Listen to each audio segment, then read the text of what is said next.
Bonjour à toutes et à tous et bienvenue dans la tour de commandement, l'endroit où on adore parler du commandeur. Ici Thibaut et je suis avec Mogen. Salut à tous.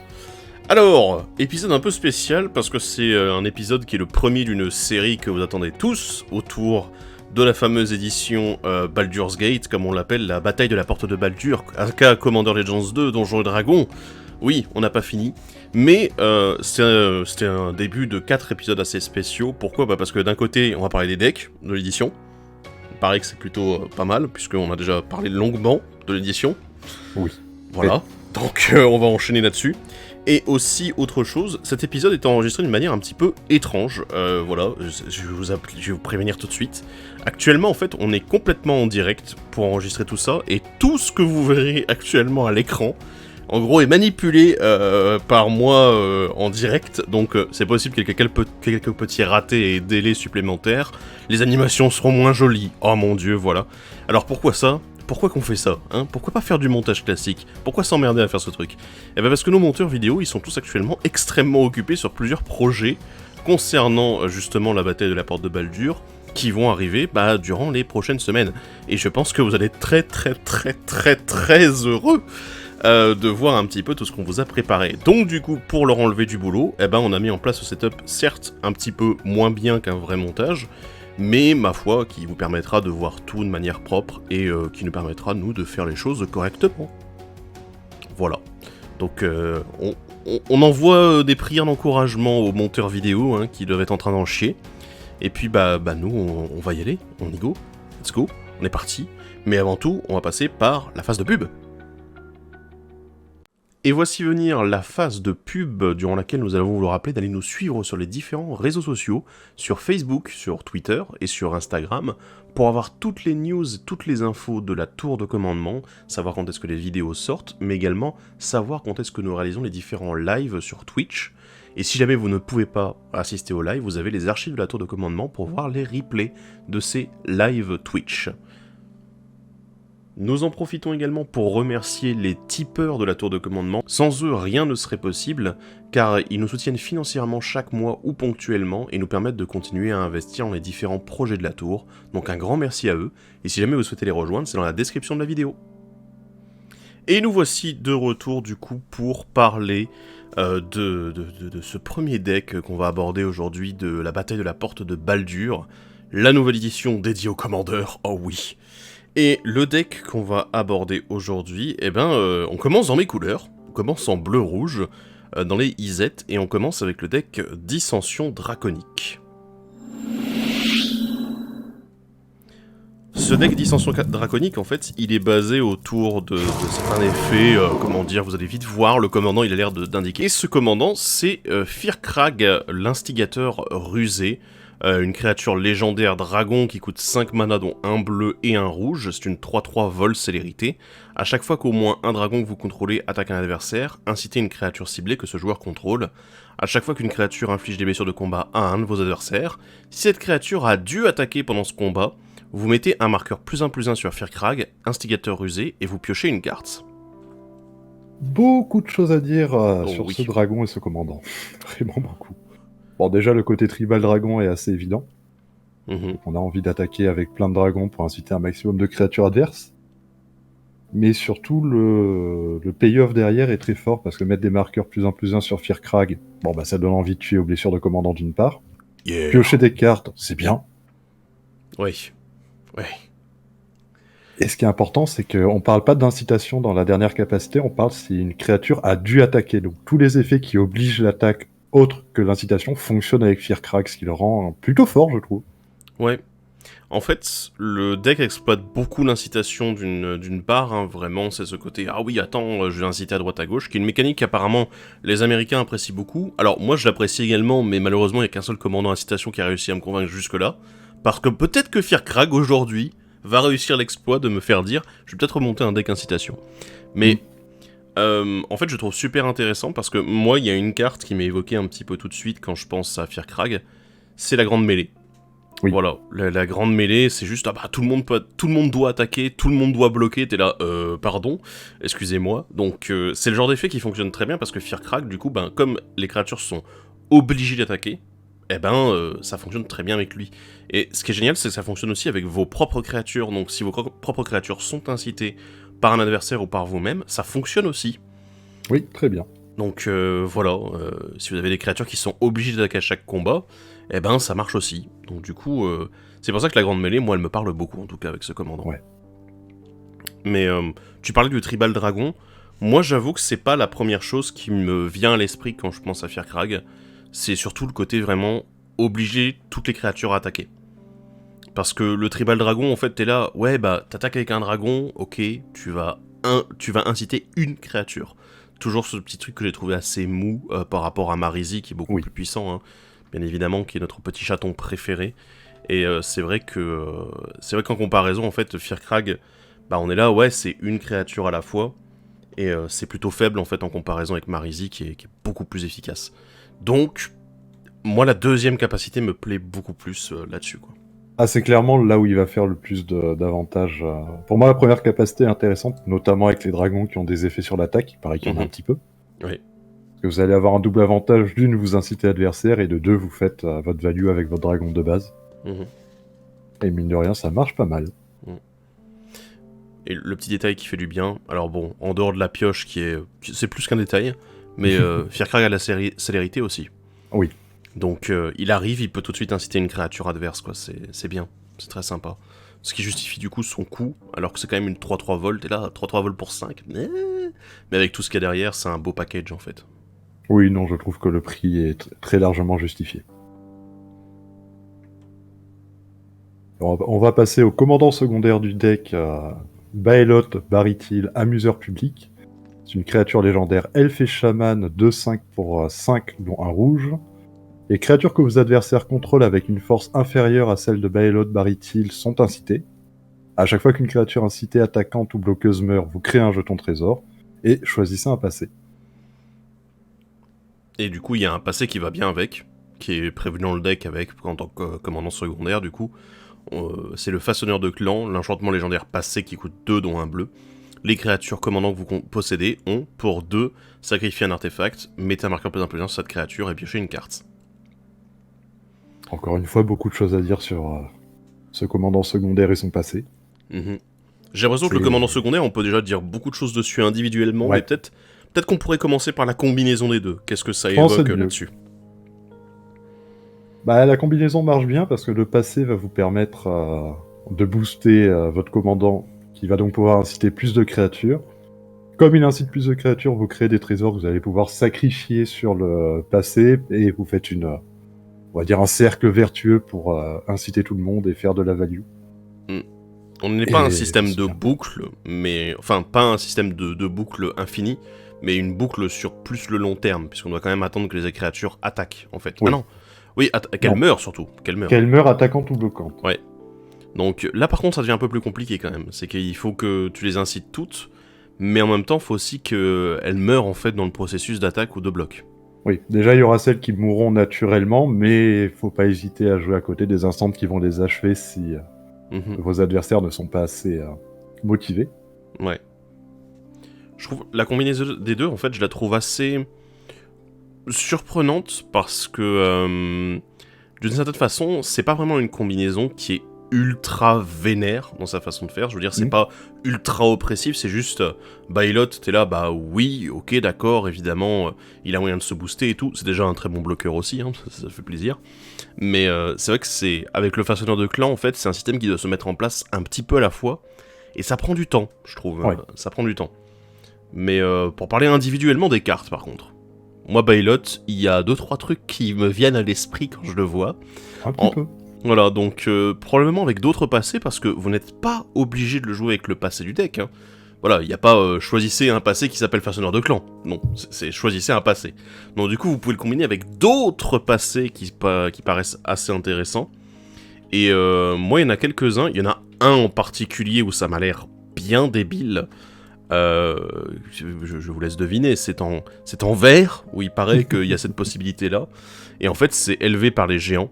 qui est du coup un passé qui permet de le transformer en 10-10 de base. Alors du coup, là ça implique automatiquement la première capacité de Bylot, et où on se dit, ah ouais, mais en fait, là du coup ça devient une 10-10, donc toutes les créatures avec moins de 10 de force, elles sont incitées automatiquement.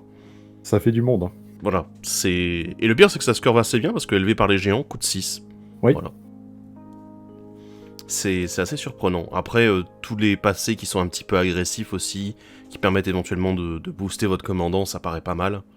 Donc ouais, il y en a quand même quelques-uns. Il y en a en Rakdos aussi. Ah ouais, en Rakdos, il y a moyen de faire des trucs. Parce qu'il y en a un, je sais plus comment il s'appelle, qui fait gagner autant en force que le nombre de créatures dans ton cimetière. Là, oui, il y a plusieurs passés en noir qui boostent la force, force et endurance des fois aussi. J'ai plus les noms en tête des passés, je les connais pas encore tous. Oui, c'est vrai que ça fait beaucoup. Donc voilà, il y a des petites combinaisons comme ça qui paraissent vraiment très intéressantes avec Bylot.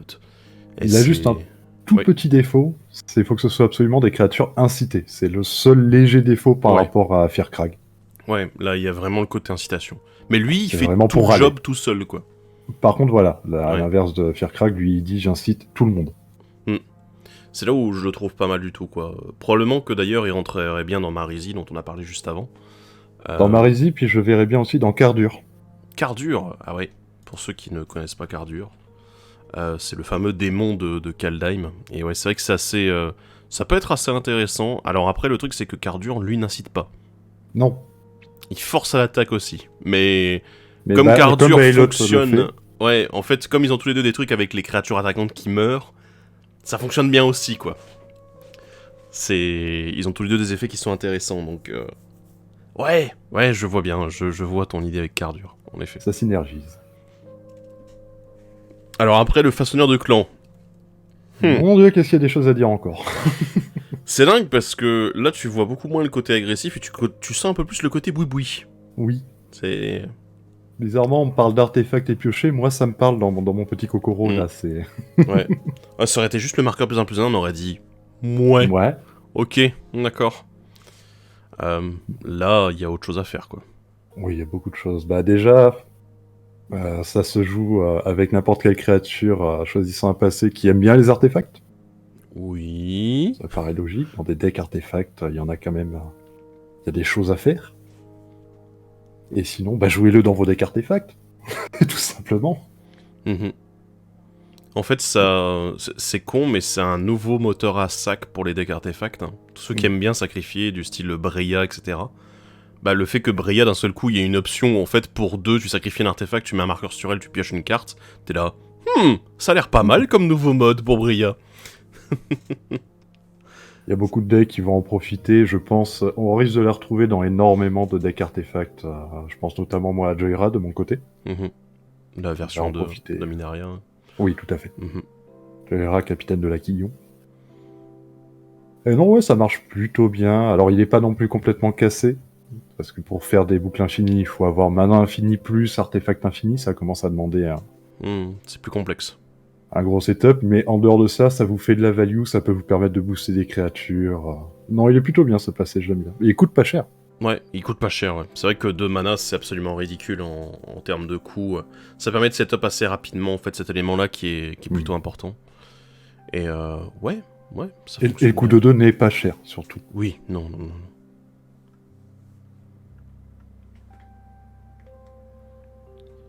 On va passer maintenant au commandant réédité.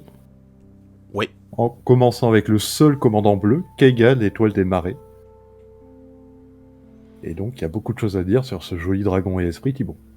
Ouais, alors j'avoue que bon, bah du coup on est face à un dragon, donc déjà avec notre commandant principal, Firkrag, ça a l'air d'être pas mal, hein. Il y a un moment où tu te dis, ouais, bon d'accord, on a un joli dragon, fait plaisir. Et surtout, il a cet effet à la mort, qui peut être intéressant aussi avec avec le commandant secondaire, Bylot, parce que, bah, mine de rien, c'est une créature incitée une créature qui peut être incitée et qui peut mourir. Donc du coup, on a cette capacité-là, et puis lui, il a une capacité quand il meurt, tout ça. Je sais pas, moi, c'est un dragon qui me semble plutôt sympathique, et ouais, j'ai pas grand-chose d'autre à dire, je sais pas ce que toi tu voulais rajouter dessus. Globalement, ce que j'ai envie de dire, c'est qu'il a une double utilité, parce que Firkrag, c'est quand un dragon inflige des blessures. Non, quand il attaque. Quand une créature... Non, pardon, je parle de la dernière capacité. À chaque fois qu'une créature inflige des blessures de combat. Oui, si elle était incitée, ouais, en effet. Pour permettre de piocher, donc... Kaiga, l'avantage, c'est que vos adversaires, ils auront rarement envie de la bloquer pour la tuer. Parce que sinon, vous leur piquez une créature, ça peut faire mal. Et inversement, quand vos adversaires vont vous attaquer, bah lui, c'est un très bon bloqueur, parce que de la même manière, vos adversaires auront moins envie de vous attaquer quand vous avez ça on board. C'est vrai. Donc, il comble un petit peu l'un des défauts principaux de l'incitation, c'est le risque de se faire attaquer. Et en même temps, bah, il est complètement dans la stratégie agressive que veut le commandant principal. Oui, c'est assez intéressant, en effet, vu de ce point de vue-là. En effet, j'étais passé un peu à côté. Mais c'est vrai que d'un point de vue politique et décisionnel, ça peut avoir une grosse influence, en fait, sur ce qui se passe. Ouais, il est très adapté, hein. Ouais. Très, très adapté au deck. J'y aurais pas pensé, mais une fois que j'ai vu dedans, j'ai dit oui, très bien. Et puis, on le signale quand même, c'est sa première réédition en français avec la frame légendaire, et en plus avec l'illustration, la nouvelle illustration qui avait été mise dans Iconic Masters. Donc voilà, moi je dis c'est un peu la totale, moi je trouve très belle cette illustration-là, donc voilà. Oui, elle est très jolie. Voilà. Le commandant suivant, alors là on passe du coup au rouge, et le rouge, bah ça tape dur dans les commandants secondaires, et je vous avoue que le premier... Est-ce que c'est vraiment surprenant de le voir ici? Je ne sais pas. C'est Dracuzette, la gueule de flamme, un dragon légendaire, hein, voilà, vous le connaissez, il est gros, il fait des dégâts un peu partout, il aime mettre des blessures, et d'accord. Et du coup, où est-ce qu'on va avec ça, Mogen? Eh ben, on va défoncer les bloqueurs adverses dans un premier temps. Potentiellement supprimer des grosses menaces qui vont être incitées derrière par Fiercry. Ouais. Et il va facilement infliger des blessures aux adversaires. Donc ouais, non, il marche très bien, Dracuzette. Lui, il est vraiment beaucoup dans le thème de Fiercrack plus que le commandant secondaire. Ouais. À dire, je veux attaquer avec des dragons, je veux... comme j'incite qu'une créature, pourquoi pas péter les autres, au passage, tant qu'à faire. Et ça évite que vos adversaires se retrouvent avec un board ingérable. Pour le moment, vous serez en 1 contre 1. Donc non, Dracuzette, je trouve qu'elle a bien sa place ici. Ouais. Moi, ça me fait penser un peu, c'est presque un anti go wide, en fait, avec ses boards énormes. T'es là, ah bah écoute, tiens, ta créature à 3 d'endurance, je la dégage, celle-là aussi, celle-là à 4, je la dégage aussi. Parce que je peux en inciter que une à la fois avec Dracuzette et Fiercrag. Enfin, ou du coup, s'ils attaquent tous les deux en même temps, ça va être 2. Mais t'es là, je peux pas inciter tout le monde, alors voilà, les autres, vous dégagez. Aussi simple que ça. Et après, dans le pire des cas, s'il n'y a pas assez de créatures à gérer, bah, vous tabassez les adversaires encore plus fort. Hein. C'est ça. Donc ça fait mal, quoi. Ça fait très très mal. Le prochain commandant, c'est Kazul, tyran des falaises. Et donc lui, bah, c'est un ogre guerrier qui, ma foi, marche très très très bien. J'adore cette carte. Qu'en penses-tu, Thibaut? C'est assez surprenant en fait, parce que Kazul, on l'avait eu il y a un moment dans les decks Commander de 2016, il me semble. C'était avec le deck Group Hug de Kinayo Setiro.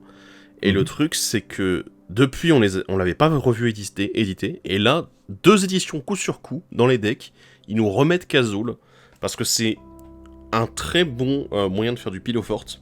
Ouais. Parce que contrairement au classique propagande et prison fantomale, Kazul ne nécessite pas, enfin, ne dit pas aux adversaires, vous allez devoir payer du mana pour pouvoir m'attaquer, c'est juste, vous pouvez m'attaquer, mais si vous payez pas le mana, moi je vais faire des bodies derrière. Ce qui est d'autant plus agressif et assez impressionnant, quoi. Donc, ouais, ça fonctionne bien. Il marche très très bien, oui. J'adore Kazul, de toute façon, c'est... Il vous pose des bloquants et de potentiels agresseurs, et c'est une 5-4. Ouais, il a un très bon body de base, enfin, il y a plein de choses intéressantes sur ce commandant-là alternatif. Et du coup, dans le deck, ben, il est là vraiment pour dire, bah, d'autant plus, vous voulez pas m'attaquer, et avec les créatures qui peuvent attaquer, vous voulez pas m'attaquer. Voilà. Et vu que là, on le verra, on va avoir tendance à beaucoup obliger les adversaires d'attaquer sans inciter.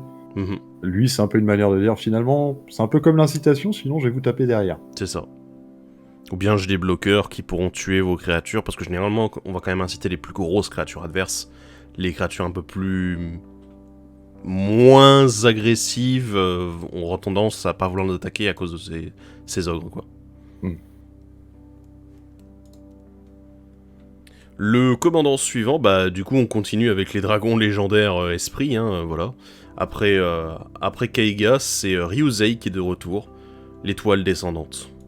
Et aussi un dragon légendaire, voilà, ici, qui a son petit intérêt quand il meurt, hein, Mogen.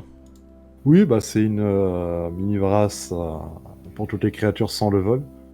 Et bah, dans ce deck, vu que vous avez beaucoup de dragons, généralement les dragons il paraît que ça vole quand même. Oui. Pas tous, mais la majorité en tout cas. Mm-hmm. Donc oui, ça permet à nouveau d'être anti-go wild à la manière de Dracuzette, dont on parlait tout à l'heure. Donc non, il est sympa. Je l'aime un peu moins dans le deck Keiga, je trouve. Mm-hmm. Mais il a ce même côté, on veut pas le bloquer et on veut pas être bloqué par lui parce que ça peut faire des dégâts assez violents. Ouais. Et ça permet de tempérer les boards adverses go wild qui sont souvent des gros problèmes pour les jeux incitation. Alors, dans ce deck, vu qu'on est vraiment sur un deck qui est censé nous forcer un peu l'attaque, c'est vrai que si on forcer tout le monde à l'attaque, c'est vrai que si on se focalise sur le fait que de dire tout le monde doit attaquer, etc., et du coup on va faire des trucs avec, si on part uniquement dans cette direction-là, c'est vrai que Ryusei est pas forcément le meilleur, mais si on part plus dans la direction dragon, et du coup qu'on se base plus sur la première capacité de Firkrag, avec dire « Ah ouais, attends, je dois attaquer avec des dragons et tout », bah en fait, il est beaucoup plus intéressant parce que, imaginons le deck avec quelques améliorations, etc., on en parlera plus tard, du coup, ça pourrait être un deck, en fait, qui est vraiment axé autour des dragons, et en fait, une version beaucoup plus agressive dragon en bleu-rouge, et où l'incitation, ça devient presque juste un moyen de faire chier les adversaires en leur relevant des bloqueurs, quoi. Et là, du coup, Ryusei, pour moi, il est beaucoup plus pertinent, en fait. Totalement, dans le côté tribal dragon, il est à sa place à 100%, en revanche. Ouais. Mais c'est vrai que là, comme tu dis, la version qui nous est proposée ici, ça va fonctionner quand il n'y a pas beaucoup d'autres créatures à côté, ou quand c'est des créatures où on s'en fout de les perdre, quoi. C'est ça. Et on va passer au commandant suivant, Rowan Kenrit et Will Kenrit. Je pense qu'on peut parler des deux en même temps, mais un par un. Oui. Alors le truc, c'est que je pense que vous jouerez jamais les jumeaux individuellement, ça n'a pas d'intérêt en fait. Même si vous voulez jouer que l'un d'entre eux, bah en fait... Les deux sont quand même super intéressants. Alors, en tant que commandant alternatif du deck, parce que bon, ils sont multicolores hein, ensemble, oui. Vous pouvez les avoir tous les deux en zone de commandement. Le problème, c'est que je vois pas très bien... Il y a un intérêt aux deux hein, dans le deck. Je veux dire, moi je trouve que Rowan a beaucoup sa place ici, hein, avec ce côté, elle inflige des blessures aux créatures adverses... Enfin, aux créatures qu'un joueur contrôle qui sont engagées. C'est super efficace. Surtout avec son plus 2. Ouais, l'incitation aussi, voilà, qui est là aussi, enfin une forme d'incitation. Voilà, là où Will, bizarrement, qui est d'habitude le plus fort, on va être honnête, hein, voilà, à un moment, d'habitude c'est le plus fort, ici il est un peu en retrait, quoi, il est pas trop à sa place, il y a le petit plus 2 qui est assez intéressant, mais pour le jeu tribal incitation et force à l'attaque, c'est pas forcément eux que je verrai à la tête, par contre. Non, très difficilement. Rowan, ouais, est très très synergique dans le deck. Will, bon, il sera utile avec certains sorts. Oui. Mais la majorité du temps, il sert pas à grand chose dans ce pack. Je vais me permettre un petit rappel, tiens, au niveau des règles, c'est quand même que si jamais vous jouez Rowan et Will dans le deck, mais que vous jouez l'un des deux, bah techniquement avec le partenariat avec, vous allez chercher l'autre, enfin vous pouvez aller chercher l'autre dans votre bibliothèque. Ce qui est quand même super sympa. Du coup, ils se tutorisent l'un l'autre. Ils se tutorisent l'un l'autre, c'est cool, voilà. C'est un duo qui est assez intéressant. De Will. Voilà l'utilité de Will, c'est d'aller chercher Rowan. Waouh, sympa. Eh ouais. Pour une fois, Rowan brille bien plus que Will dans ce duo-là. Même si Will, il a quand même l'avantage des réductions de coûts, la protection, la pioche aussi, il faut pas l'oublier. Donc voilà, ça fonctionne plutôt pas mal là-dessus. Non, il reste efficace. Oui.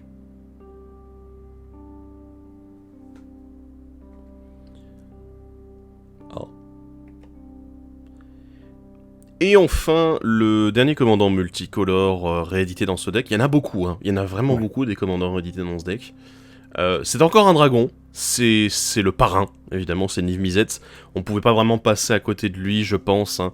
On a un deck qui voulait piocher, qui voulait des dragons, bah voilà, on a le parrain avec nous.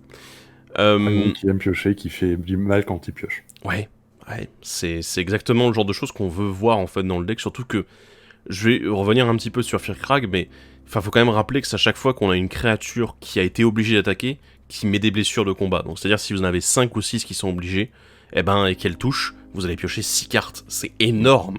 Le snowball peut être énorme sur Firkrag, et en fait, Niv-Mizzet, j'ai l'impression qu'il est là vraiment pour dire, alors moi je suis dragon, je suis synergique, mais je suis aussi synergique avec la pioche, surtout. Voilà. Ça peut faire très très mal, pour le coup, je trouve. Ouais. Puis même avec le commandant secondaire, ça marche, parce que le commandant secondaire pioche aussi, mine de rien. Oui.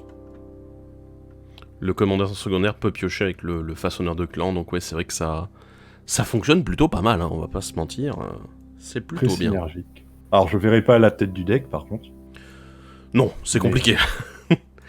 C'est Pas compliqué. vraiment le thème. Non, ouais. Il synergise plutôt pas mal avec le commandant, mais ça c'est pas non plus... Je pense pas que ce soit non plus un staple du deck. Non. C'est une carte qui est synergique, mais vraiment de manière sympa. C'est vraiment... Eh ben écoute, moi j'ai à peu près tous les mêmes mots-clés que le commandant, on peut peut-être s'entendre, quoi. C'est un peu ça. Et on va passer maintenant aux nouvelles cartes du deck. Donc là, il y en a quelques-unes. Il y en a moins que d'habitude, j'étais étonné d'ailleurs en préparant le script. En fait, on a que 10 nouvelles cartes dans le deck, entre les deux commandants et le passé. Et plus les 7 cartes qu'on va vous présenter maintenant. Voilà, c'est peut-être un petit peu décevant, mais bon, il y a d'autres choses dont on doit parler derrière. Hein. Voilà. Il y a des raisons pour lesquelles ces decks contiennent un peu moins de nouvelles cartes. Et la première carte, bah, c'est la classe artificier.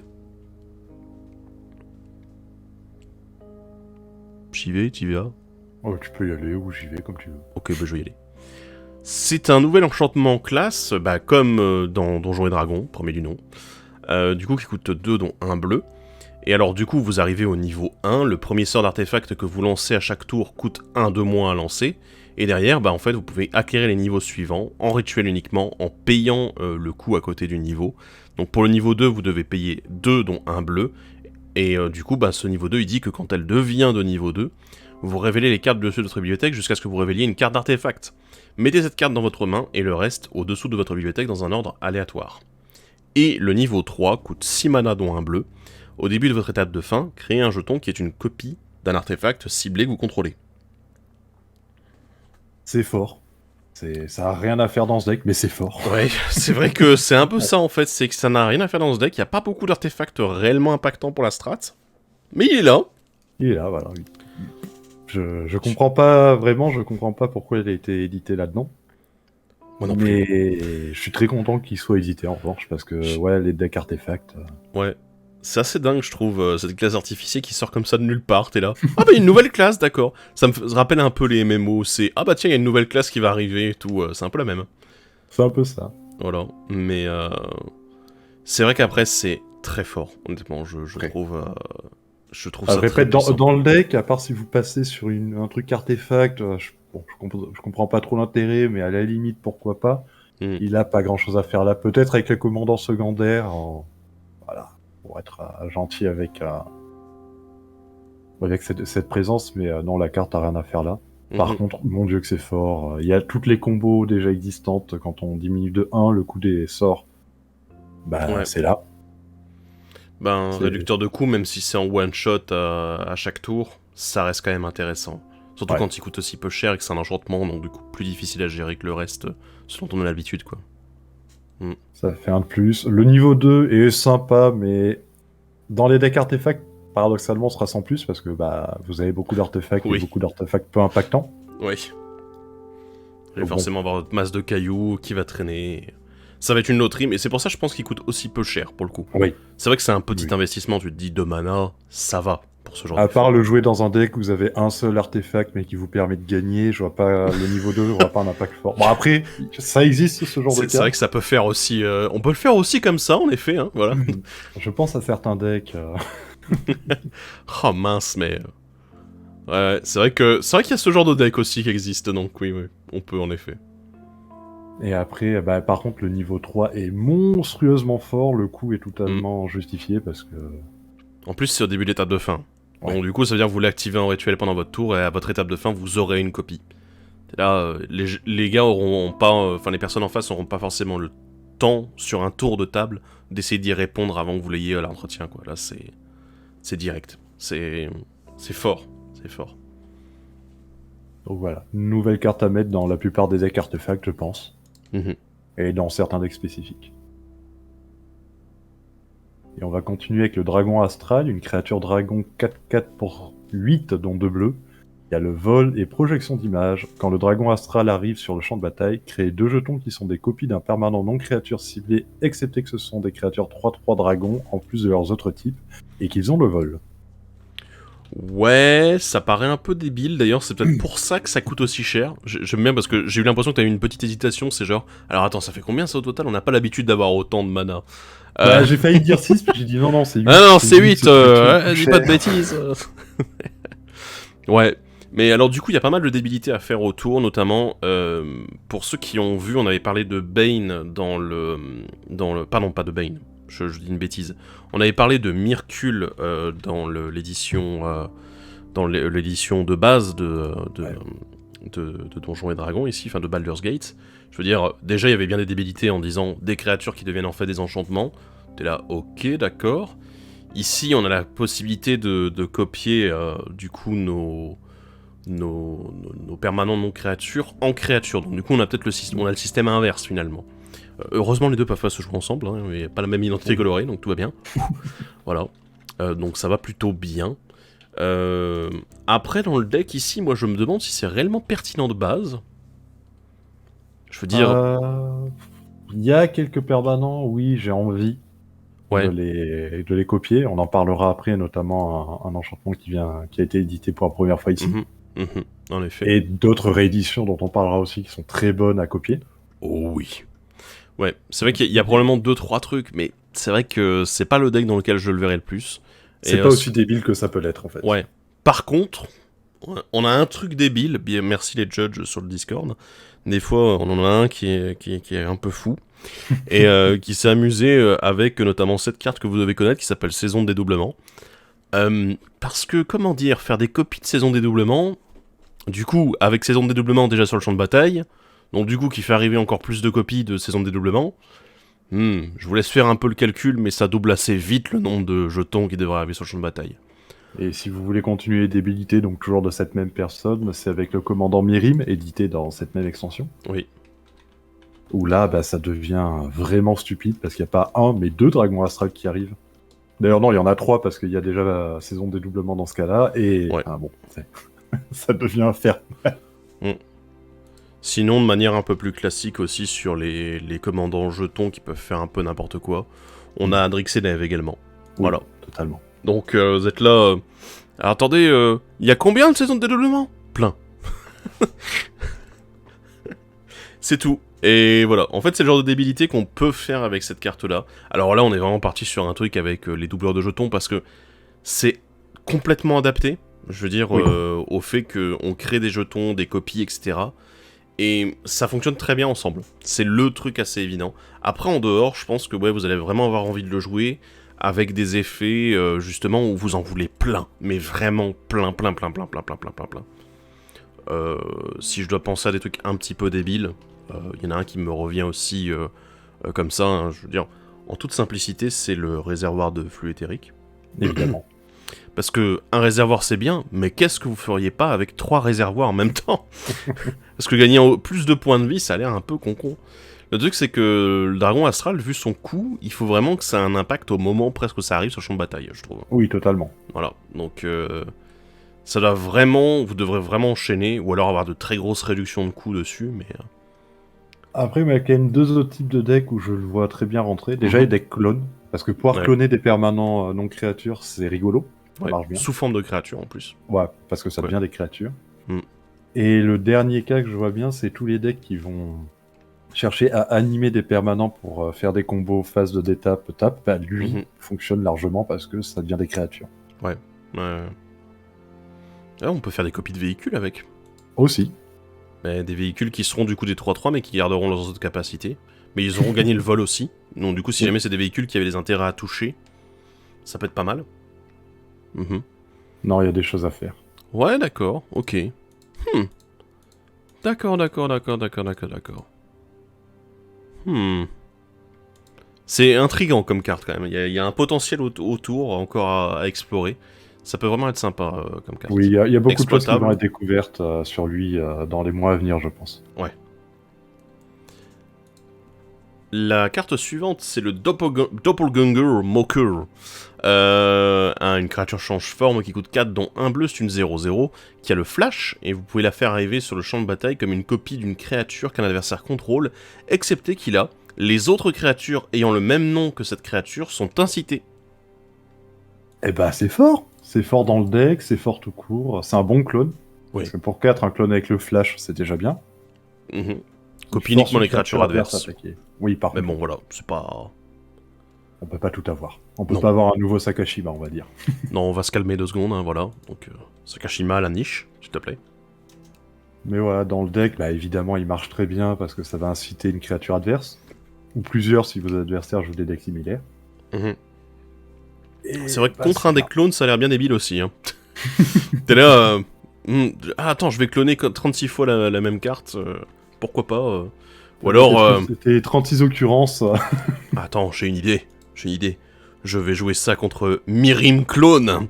Mais oui, complètement, regarde-moi ça, tous les Mirim incités, oui. C'est tellement con.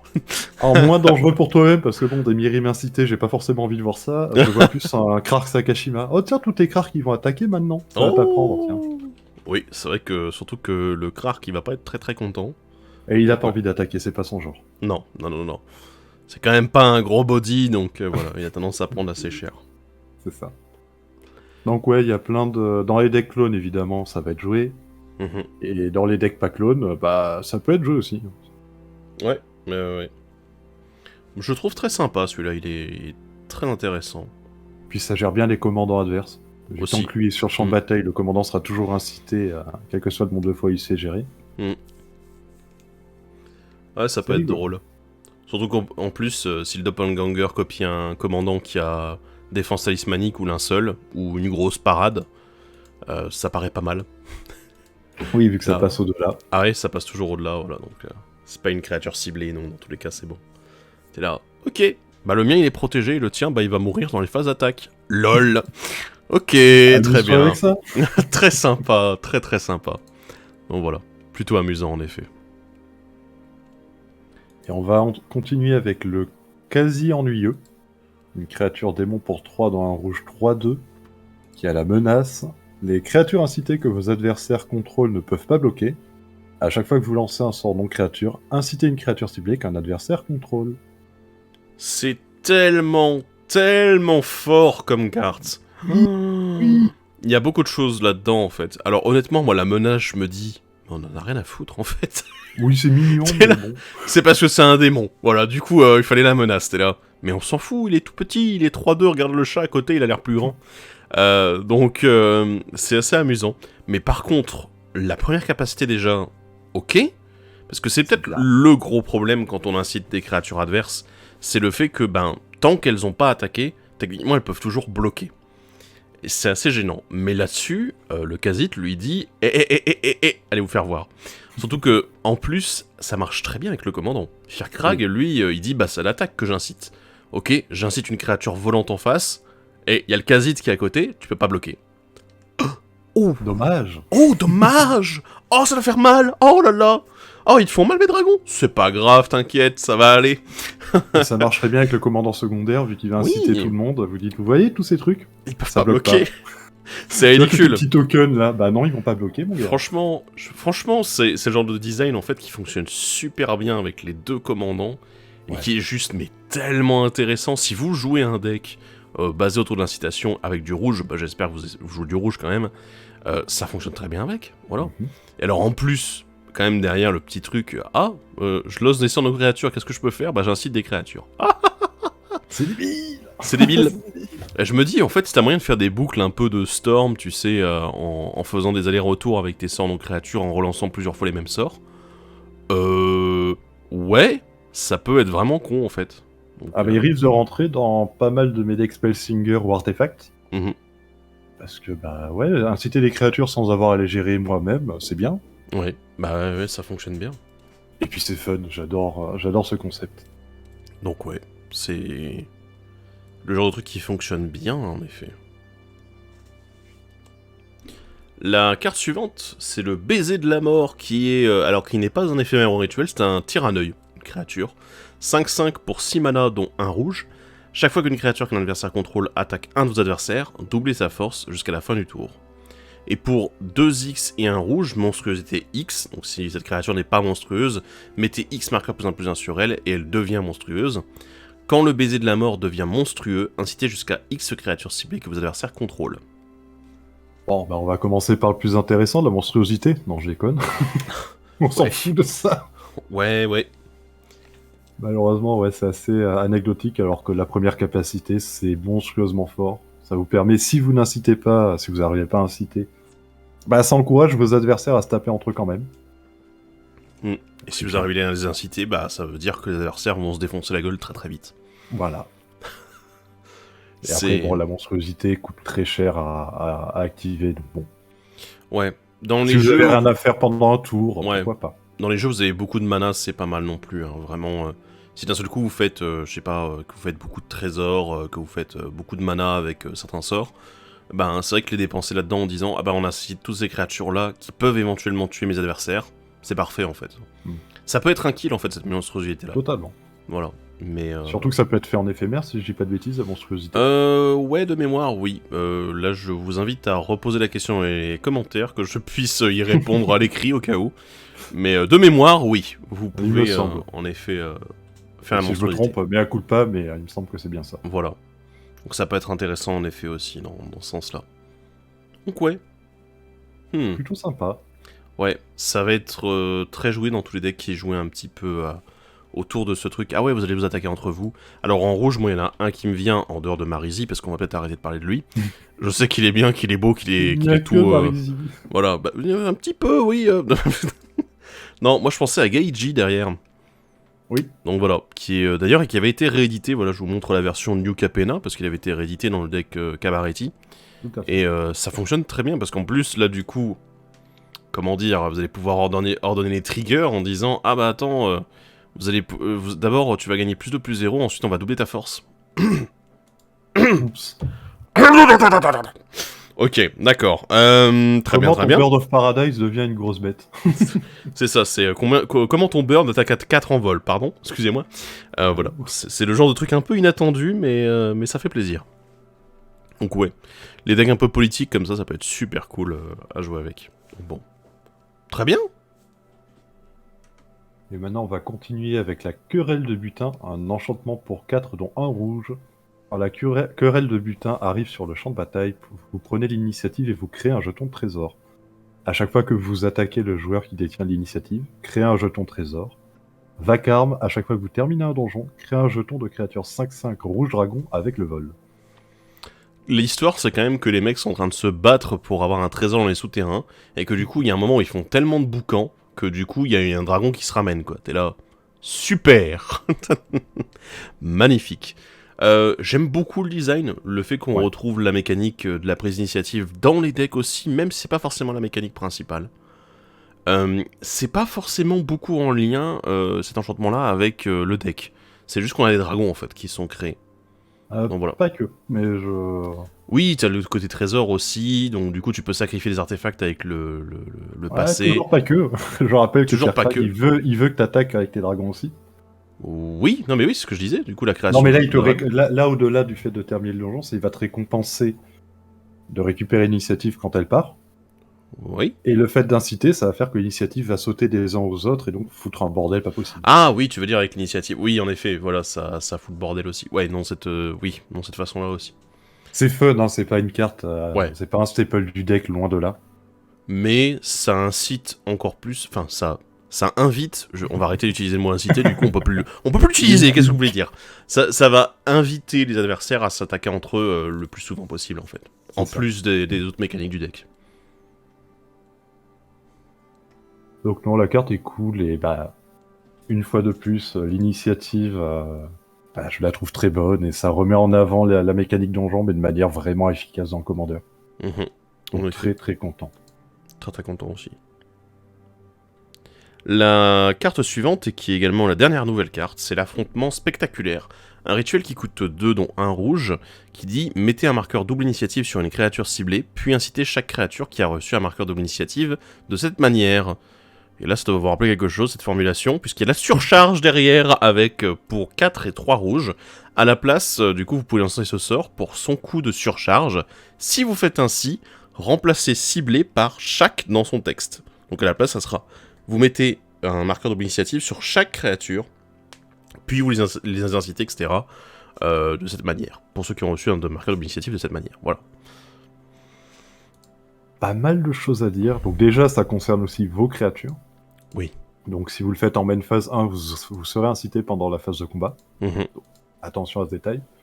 Si vous le faites en main phase 2, vous aurez les marqueurs double initiative, vos créatures ne seront pas incitées au prochain tour. Vu que c'est jusqu'à votre prochain tour. Et que dire, c'est très puissant. C'est un potentiel kill, mais c'est très dangereux aussi. Il faut vraiment faire attention au moment où on le joue. Mm. Il y a beaucoup de choses. Hein. Honnêtement, d'un point de vue stratégique, c'est une des cartes qui peut vous permettre de terminer une partie, mais si vous avez mal calculé, en fait, de perdre la partie. C'est... Parce qu'il faut rappeler un truc, c'est que l'incitation, ça force toutes les créatures à attaquer, à chaque combat, et ça force à attaquer quelqu'un d'autre, si possible. C'est-à-dire que si jamais ça n'est pas possible, si jamais, malheureusement, il y a 2 adversaires en face qui sont morts, le 3e adversaire va être obligé de vous attaquer vous dans tous les cas. Donc voilà, ça peut être très très très dangereux pour le coup. Donc voilà, oui, c'est... Pour la sécurité, il faut le jouer quand il reste ces 3 adversaires ou au minimum 2, jamais quand il n'y en a qu'un seul. Ou alors dans un cas où vous avez un board absolument monstrueux et que vos adversaires auront du mal ou ne pourront pas bloquer. Double initiative à toutes ces créatures pour achever, ça a l'air bien. Ouais. Ou alors vous avez le Khazit en EU à côté, du coup les adversaires ils peuvent pas bloquer, ils prennent tout dans la tronche et ils meurent un par un. Donc non, j'aime beaucoup la carte, mais assez dangereuse malgré tout. Et évidemment dans ce pack, ou dans tous les packs incitation, je vois difficilement comment ne pas la mettre. Ouais, c'est intriguant et fort en même temps. Oui. On va maintenant passer aux rééditions. On va commencer avec le Maître Espion Gobelin. Il marche très très bien dans ce pack. C'est une très bonne réédition déjà. Ça faisait un moment qu'on l'avait pas revu celui-là. Commande en 2016 lui aussi, bizarrement. Tiens. C'est bizarre, l'édition elle était bien, je me souviens plus. C'est une bonne carte. En fait, ça fait partie de ces cartes dont on va vous parler qui sont vraiment axées autour de forcer les adversaires à attaquer. Et il y en a beaucoup. C'est le premier thème dont on va parler. C'est le plus de rééditions dont on va parler d'ailleurs. Ouais, d'ailleurs, on parle même pas toutes les rééditions parce qu'il y en a d'autres bien à côté dont on parle pas. Parce qu'il y a trop à dire. On aurait trop de cartes dont il faudrait parler. Voilà. Mais c'est vrai que le Maître Espion Gobelin, typiquement, c'est le genre de carte qui fonctionne très très très très bien dans ce genre de deck, quoi. Surtout avec le commandant principal, parce qu'il force à attaquer sans inciter, donc ça marche mieux avec le commandant principal qu'avec le secondaire. Ouais. Donc non, la carte, elle a sa place ici, je pense. Complètement. Tout comme la seconde, l'ancêtre vengeur, que vous connaissez probablement parce que ça a été édité pour la première fois dans les decks de Donjons et Dragons numéro 1. Mais y aurait-il un lien? Y aurait-il un lien? C'est la carte qui est sortie presque un an trop tôt. D'ailleurs, on se posait la question pourquoi est-ce qu'elle avait été éditée dans ce deck-là. On était là, c'était le deck Vrondis, il me semble. Oui. Mais j'étais là, mais ok, d'accord, elle est bien la carte, moi je l'aime bien et tout, Marizy était content. Mais et là, du coup, elle est de retour. Et elle est très bien ici. Oui. Elle est très très bien, c'est très adapté en plus parce que on a le côté dragon, on a le côté c'est une carte qui a de l'évasion, on a le côté où elle incite, on a le côté en plus où elle fonctionne avec l'incitation à côté, t'es là, ouais, enfin c'est le gros package quand même en cette Vengeur, pour le coup, ça fonctionne très bien. C'est un bon staple du pack, très sincèrement, il est très fort.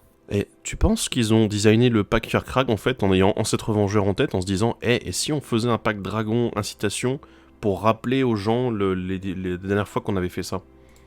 Peut-être ce sont des merdes. On a fait une connerie la première fois, faut qu'on se rattrape, faut qu'on dise tout était prévu. Tout était prévu, il était là, c'était la base. Ok, d'accord. Très bien. J'avais tout prévu et tu ne m'avais pas vu venir. Et on va continuer avec les gros dragons avec des scoufles en fer bellicistes. Oh, qu'est-ce qu'il est con, lui. Oh putain, oui. Je porte bien son nom. L'adore. Pas réédité depuis 2014, quand même. Comment en 2014 ? Ouais. Tiens, encore une vieille carte. Un peu la violence, hein, on va pas se mentir. C'est quand même le truc bien débile. Déjà, alors ça te force toi aussi, mais bon, de toute façon, on s'en fout. Avec Firkrag, lui aussi, si nos créatures elles font des dégâts, il est content. Oui, parce que nos créatures sont forcées à attaquer aussi. Oui, en plus voilà. de ça. Voilà. Mais les souffles en fer bellicistes, moi j'aime beaucoup sa capacité activée où t'es là. Écoute, on peut faire un petit deal. C'est presque. Tu les forces à aller au combat, mais en même temps t'es là. Écoute, on peut faire un deal ensemble. T'es là. Je suis pas un salaud donc. Je suis pas un salaud, enfin du moins pas à 100%. Juste 50%. Voilà, c'est. Ah. Et si tu m'attaques pas, je te booste tes créatures. Sinon, tu te débrouilles. C'est un peu con aussi, mais ça fonctionne très bien dans le deck. Et encore une fois, tout à fait dans la logique du commandant principal. C'est un dragon, il vole, il force tout le monde à attaquer. Voilà, bienvenue dans le deck. Un autre d'ailleurs... Un autre d'ailleurs qui m'avait pas mal intrigué, qui était à l'origine de ma construction du deck Marisi. Oui, j'en parle encore. Écoutez, il est plus là, j'en parle encore. Voilà, merde. Du coup, c'est la Furie de Géode qui avait été éditée dans les decks de Renaissance Zendikar. Et c'est lui qui m'avait décidé parce que il notait touche terre, inciter chaque créature qu'un joueur ciblé contrôle. Ça paraît fort quand même. Hein. C'est simple, c'est efficace. Bon voilà, hein. On se plaignait du fait d'inciter une seule créature, lui non, c'est toute. Ouais. Donc bon, c'est fort. C'est exactement le genre de choses qu'on veut dans l'incitation en fait, le fait de pas faire une cible à la fois. Enfin là techniquement c'est une cible à la fois mais c'est un joueur à la fois. Donc ça va. On n'est pas vraiment pressé. On devrait s'en sortir. Ça devrait aller. Situation, je dois poser un terrain. C'est pas la plus compliquée à réunir non plus. Non. Puis on sait que vous aimez bien les fetch en plus. Oui, pareil. Nous aussi. Puis il paraît qu'il y a des solutions nombreuses. Ouais. Petit rituel sympa celui-là. Ouais. À nouveau, hein, on n'a pas envie d'inciter qu'une seule créature, donc pourquoi pas toutes d'un coup. Ouais, c'est vrai que c'est une carte depuis sa première édition, donc Commander 2017, de mémoire. On la revoit pas mal quand même, souvent. Oui. Dans les jeux qui veulent justement un peu forcer l'attaque, etc. C'est simple, c'est efficace comme carte. Et c'est une très bonne carte. Ouais. La carte suivante, c'est la Tortue Pêcheuse. Alors celle-là, je pense qu'il n'y a pas beaucoup de monde qui la connaît. Ça date de M19 et il me semble que c'était dans les decks d'introduction. Donc autant dire que... What ? Voilà. Et c'est vrai que juste avoir ce côté asymétrique du forcing systématique de l'attaque, t'es là, oui, complètement. Bienvenue dans le deck, voilà. On enchaîne. C'est pas un dragon, d'accord, ok. C'est son gros défaut. C'est son gros défaut, si on veut. Dans ce deck, voilà, c'est un peu dommage. C'est un petit défaut. Mais bon, elle a le gros avantage d'avoir la défense talismanique, donc on est content. Et d'être un gros body pour bloquer si jamais il décide de vous attaquer vous aussi. Propagande. Et ça fait plaisir de l'avoir ici, celle-là. Donc là, on passe à un nouveau thème. On arrête de forcer les adversaires d'attaquer et on va plutôt dire « vous m'attaquez pas moi ». Et Propagande est une très bonne carte pour ça. Ouais, c'est un bon effet de dissuasion et c'est assez intéressant en fait dans le pack, je trouve, parce que c'est typiquement le genre de carte qui veut dire, et notamment les autres aussi, on en parlera après, mais qui veut dire, écoutez, on sait qu'on pourra pas inciter tout le temps tout le monde. Et ça c'est une bonne chose en fait que Wizards l'ait intégré dans son deck pour éviter d'être dans le trop... Ah oui mais attendez, notre deck, il va tout le temps inciter, on compte que là-dessus, etc. Non, il y a quand même un peu de protection. Parce que c'est pas réaliste de se dire, on va tout le temps inciter tout le monde. Oui. Voilà, donc c'est quand même très intéressant ici. Tout comme ça rassure. Ouais. Tout comme la carte suivante d'ailleurs. Le champ de dissipation. Alors déjà, première réédition depuis Cicatrice de Mirodin. Écoutez, là je suis un homme heureux. Moi aussi. Je pense qu'il y a beaucoup de monde qui le sera d'ailleurs. Qui est une simili No Mercy pour ceux qui connaissent la carte. Voilà, c'est juste la version bleue, la version bleue de la carte. Et autant vous dire que ce sont des cartes qui sont relativement puissantes quand on veut dissuader au maximum les adversaires de nous attaquer. Sauf quand les permanents en question ont des effets d'arrivée en jeu. Oui. Oups. Voilà, c'est le genre de cartes qu'on veut surtout pas voir nous toucher. Mais le champ de dissipation, il peut vraiment dissuader énormément les adversaires de nous attaquer. Donc voilà, encore une très bonne carte de protection. Notamment, je pense, contre les decks Voltron, c'est très très fort. Ouais. Et on va passer à une carte qui va pas dissuader de vous attaquer, mais encourager à attaquer quelqu'un, la malédiction de l'opacité. Ouais. Les deux sont dans le deck d'ailleurs, la rouge aussi. Oui, mais, tout à fait. Et oui, vous dites à vos adversaires, plutôt que m'attaquer moi, attaquez-le lui, regardez, vous avez pioché, c'est cool. Ouais. Pour moi, la pioche, c'est pour ça qu'on parle plus de la bleue que de la rouge. Pour moi, la pioche est quand même plus intéressante, justement, que simplement gagner un trésor, même si la rouge se met que pour un mana. Surtout pour les decks aggro. Ouais, pour les decks aggro, ouais, c'est quand même assez intéressant d'avoir ce petit côté... ah bah, je vais repiocher les cartes, quoi, c'est super. Donc, ouais. Et ensuite, on a deux cartes assez intéressantes pour la protection, dont une dont je vais vous parler ardemment, avec beaucoup de ferveur. Ce sont les Reines du Pouvoir. Alors, si vous ne connaissez pas, je vous laisse le temps de lire. De toute façon, vous avez le temps, vous faites une pause. Mais c'est probablement une des meilleures cartes de tricks que j'ai jamais vues. Personnellement, j'adore la jouer. Vraiment, surtout dans des decks où j'ai peu de créatures, ou alors des créatures qui ont peu d'impact. Parce que généralement, je peux renverser la situation, surtout quand il y a des créatures incitées en face, ou des créatures qui d'un seul coup veulent... Enfin, des joueurs qui veulent se venger, et dire « Attends, je vais t'attaquer avec toutes mes créatures parce qu'elles sont pas incitées !» Nope. Voilà. Donc c'est nope, nope, nope, nope, nope, nope, nope, nope, nope, nope, nope, voilà. Donc vous avez cette possibilité vraiment d'inverser les rôles, et parfois même de... Comment dire, de déjouer les situations les plus compliquées, mais surtout, il y a un truc très drôle à faire avec l'incitation. Parce que les créatures incitées, il est noté qu'elles attaquent à chaque combat si possible. Techniquement, il n'y a qu'un seul combat où elles peuvent attaquer, celui de leur contrôleur. Sauf qu'avec les Reines du Pouvoir, si vous inversez les créatures de deux joueurs, bah du coup, vous les dégagez, vous leur donnez la célérité, etc. Tout va très bien. Et derrière, comme elles sont toujours incitées jusqu'au début de votre tour, eh bien, les créatures qui avaient déjà attaqué une fois peuvent attaquer à nouveau. C'est pas beau, ça ? Ça fait des bêtises. Ça fait des bêtises, hein. Ça fait vraiment des bêtises. J'adore cette carte. Et alors dans ce deck, elle a l'air magistrale, quoi. Bah, surtout avec les cartes qui permettent d'inciter vos créatures, ça fait que vous aurez moins peur de donner vos créatures temporairement aux adversaires. Oui, aussi. Voilà. Vous pouvez le faire aussi comme ça, donc... Il y a plein de choses, mais c'est tellement drôle, quoi. Oui. C'est tellement drôle à faire. Je me doutais pas que ça pouvait être aussi drôle avec l'incitation, mais en même temps, il faut avouer quand même qu'avant, on n'avait pas trop de commandants sur l'incitation avec du bleu. Ouais. C'était beaucoup blanc, rouge, vert, hein, voilà, comme on a dit. C'était surtout ces trois couleurs-là qui le faisaient beaucoup. Et là, le fait d'avoir un commandant avec du bleu, bah, c'est vrai que ça donne de nouvelles possibilités, notamment avec cette carte-là. Et on voit que ça marche très bien. Et oui. Et l'autre carte qui reste un petit peu dans la même veine, c'est la Volonté Dominatrice. Ça, c'est une carte qui paye pas de mine de rien. Mais... c'est très fort. En vérité, c'est très fort. Ouais. Bah en fait, on peut faire la même chose qu'avec les Reines du Pouvoir. Totalement. Ou bien filer des bloqueurs... par exemple, quelqu'un qui voulait pas attaquer avec ces créatures qui ont été incitées, du coup qui les a engagées pour les capacités activées, t'es là. Non. En fait, je vais filer l'adversaire en face, qui va pouvoir bloquer avec. T'es là. Donc bon. Là, vous allez dire à votre adversaire, bon, tu lui gères ça et je te donne des bloqueurs, c'est sympa. Et au pire, ça vous permet d'avoir des bloqueurs quand votre adversaire vous attaque. Oui, aussi. Regarde, j'attaque avec toutes mes grosses bêtes, bah je te pique les trois plus grosses, elles sont à moi et elles l'ont bloqué. Ouais.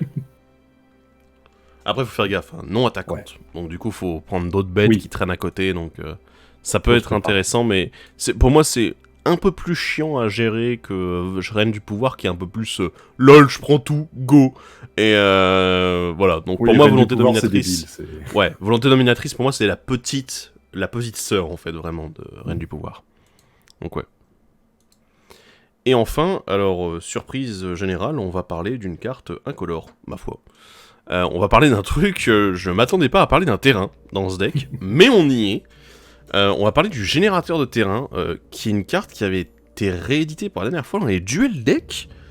JC Chandra, donc, et le Duel Deck Anthologie qui est sorti un peu plus tard. Autant vous dire que ça date un peu, hein. Ça commence à dater un petit peu, et surtout, en fait, c'est un très bon terrain de rampe, en fait. Oui. Donc voilà, c'est pas très rapide hein, comme carte, c'est évident. Il y en a qui vont me dire « Attends, paysage myriadaire !» Voilà, donc non. Générateur de terrain, c'est super bien, et c'est bien qu'il le réédite cette fois-ci. Ça n'a pas forcément de synergie avec le deck, hein, je vous avoue qu'on en parle vraiment juste pour le côté rampe, quoique. On peut quand même dire que, vu qu'on joue beaucoup autour des dragons dans le deck de base en contient pas mal, il y en a beaucoup qui étaient sympas et dont on n'a pas parlé. le coût moyen du deck est quand même relativement élevé, notamment aussi avec le commandant A5, hein, les deux d'ailleurs. Oui. C'est vrai qu'avoir un truc qui permet de ramper dans ces couleurs-là, ça paraît quand même pas mal, en dehors des cailloux. Bon, voilà. Surtout que dans les premiers tours où vous n'allez pas avoir grand-chose à inciter ou peu d'intérêt à le faire, utilisez votre mana en rab pour continuer de ramper, c'est bien. Ouais. Pas une mauvaise chose du tout. Donc voilà, c'était un peu le truc pour boucler ces rééditions, avec cette réédition fort sympathique. Oui, parce qu'elle cotait, hein, mine de rien, générateur de terrain, elle cotait beaucoup. Et ouais. Mais comme d'autres cartes du deck, hein, parce que... Oui, tout à fait. Honnêtement, quel est ton avis, toi, sur le deck de manière générale ? Alors, de manière générale, je suis très content parce que j'ai l'impression qu'ils ont enfin corrigé le problème de l'incitation, c'est-à-dire en donnant un payoff réel et concret, via la pioche, ce genre de choses. L'arrivée dans le bleu-rouge marche très très bien. Les nouvelles cartes sont globalement très bonnes, même si pas tout en rapport direct avec le deck. Mais non, je suis très content du deck, et au niveau des rééditions, beaucoup de vieilles rééditions auxquelles on ne s'attendait pas. C'est vrai. Pour moi, Champ de Dissipation, c'est le meilleur exemple. C'est une carte, pourtant que j'ai joué à l'époque, vu que je jouais déjà à ce moment-là, mais je l'avais oublié, tout simplement. Et elle est bien, elle est très très bien. Alors, je vais avouer que là, je vais peut-être être un peu plus nuancé aussi. C'est que j'ai vu des avis déjà de personnes qui disaient « Oui, mais le deck IZ, c'est le moins fort des 4 et tout. » Est-ce que c'est pour ça qu'on a commencé par lui ? Non, c'est parce que c'est mes couleurs préférées. Pas du tout. C'est mes couleurs préférées, il y a un dragon à la tête, moi je suis content. Donc voilà. Non, mais derrière, en fait, j'aime beaucoup ce que les deux commandants proposent. Bon, alors, je veux dire les trois, parce que Façonneur de Clan est également un commandant, après tout. Oui. Voilà. J'aime beaucoup ce qu'ils proposent. J'aime beaucoup le commandant principal, surtout. Bylot, je sens qu'il peut être plus puissant avec une autre combinaison. Même si la combinaison de base est sympathique, elle est intéressante. Mais vraiment, je sens ce côté où il y a un potentiel beaucoup plus gros ailleurs. Alors que moi, je suis en train d'y réfléchir pour dans sa combinaison originale, tu vois, c'est... Ouais, il y a une possibilité, quoi, mais... c'est plus compliqué, je trouve. Ça s'éloigne beaucoup... Si tu veux l'optimiser Pardon. Si tu veux l'optimiser un maximum, pour moi, t'es obligé de sortir un peu de la logique purement incitation du commandant. Disons que tu vas garder principalement les payoffs parce que c'est Bylot qui va être le principal moteur à incitation, donc exactement. C'est peut-être un côté Voltron équipement. Ouais, voilà, c'est plus un côté Voltron en fait qui ressort. Là où Firkrag, moi j'ai cette impression que le commandant, je vais pas dire qu'il suffit à lui-même, mais en fait le deck synergise beaucoup plus autour de lui, de plein de façons différentes. Il y a des cartes qui sont HS, ça je vais pas dire le contraire. Oui, totalement. Mais il y a aussi de très bonnes rééditions. Je veux dire, il y a les staples de l'incitation qui pouvaient pas passer à côté.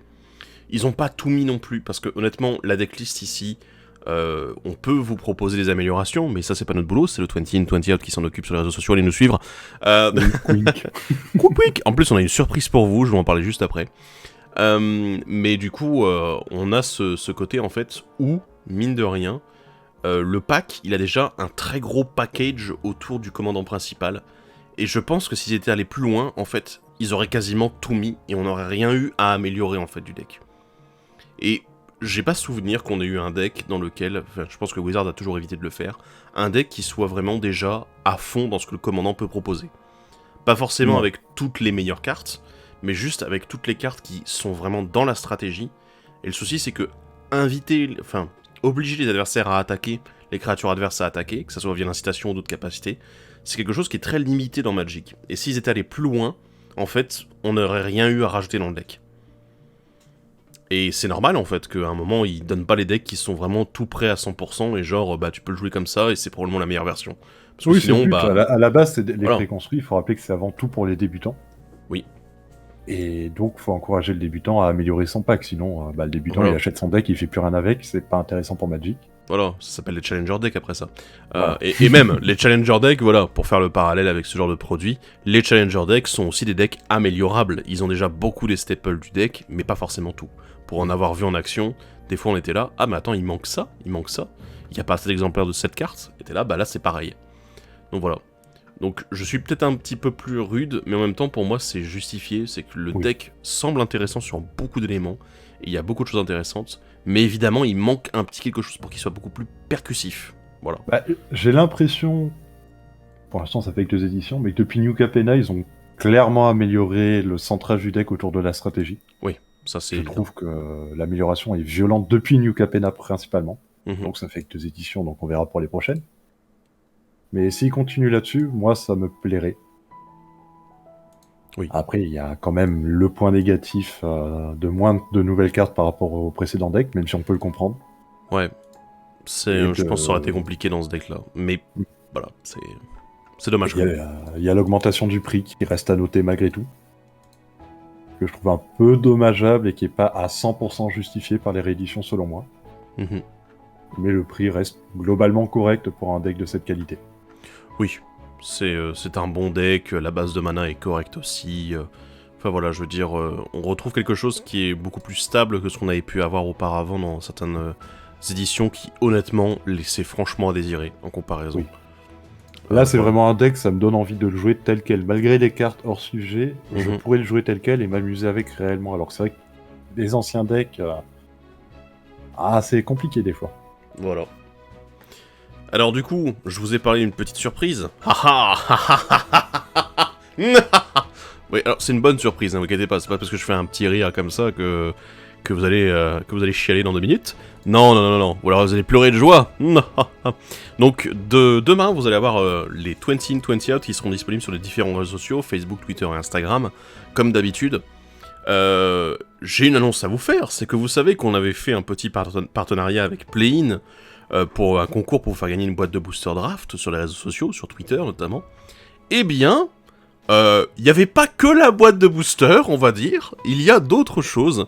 On va vous faire un petit package 20 in 20 out à gagner autour du coup de chacun des decks. Voilà, donc je vous laisserai découvrir un peu les modalités, mais sur les différents réseaux sociaux, vous pourrez participer pour essayer de gagner le deck Firkrag, et avec la publication des 20 in 20 out. Donc je vous laisse découvrir un petit peu la surprise dès demain. Donc préparez-vous, allez nous suivre partout si c'est pas déjà fait. Voilà, et préparez-vous pour le post qu'on publiera. Voilà, donc il y aura un deck à gagner à chaque fois, pour chacun des decks de l'édition. Donc un grand merci à Play-in pour leur soutien, et puis un grand merci à ceux qui participeront, parce que je vous le rappelle, quand vous participez à ce genre de concours, ça nous donne aussi d'autres occasions d'en organiser derrière, voilà, parce que Play-in, s'ils sont contents de voir comment le concours a fonctionné, ils auront peut-être envie d'en faire un autre, voilà, avec nous. Et nous, on sera contents, on pourra vous offrir d'autres choses encore en plus. Voilà. Donc, c'est parfait, merci à vous d'avoir suivi cet épisode. Donnez également votre avis sur ce deck et vos idées d'amélioration éventuellement, même si nous, on a déjà fait la liste, voilà, vous êtes au courant. Et sur ce, on se retrouve dans le prochain épisode. Bye bye. Bye.